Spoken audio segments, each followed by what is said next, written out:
We're going to dive into our bestiary section here. The first one we're going to touch on is the Denglong. So mythology, this does come from Chinese mythology. We're going to avoid pronouncing the Chinese version of it.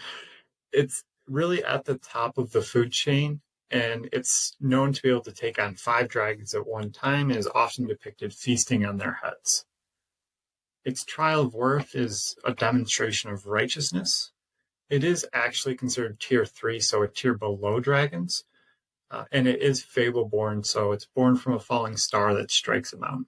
It's described as being unwavering in its morals and justice. It has front claws shaped like talons that are able to rip through the scales of the dragon. We don't know much about its magic other than its passive abilities being immune to fire. Yo, this is Growlithe.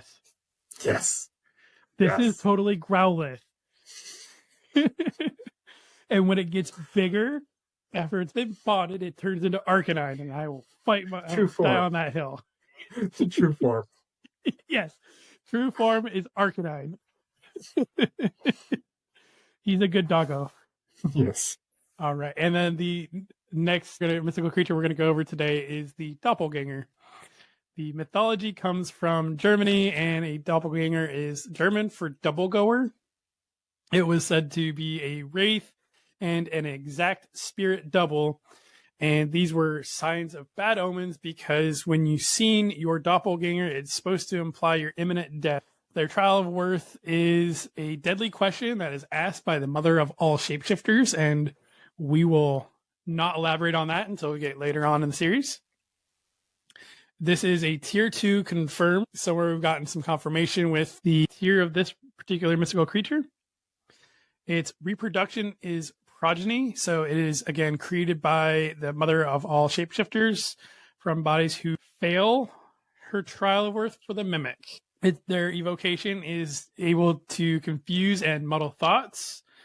Their manipulation is they're able to manipulate humans, so they do have to actually physically touch the arcanist to take control of them, and it's more so their gross and finer motor skills, so they can make folk dance really good or keep him from talking.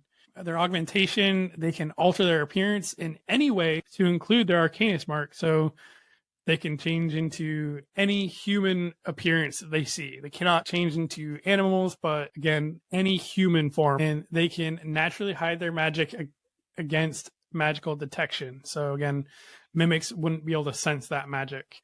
They do have an aura, which is imposter, and it nullifies all magical detection and can kind of change other people as the doppelganger sees fit. So if they wanted to make somebody bigger, stronger, faster, they can do that as in this aura. And we do find their true form is a Gaius.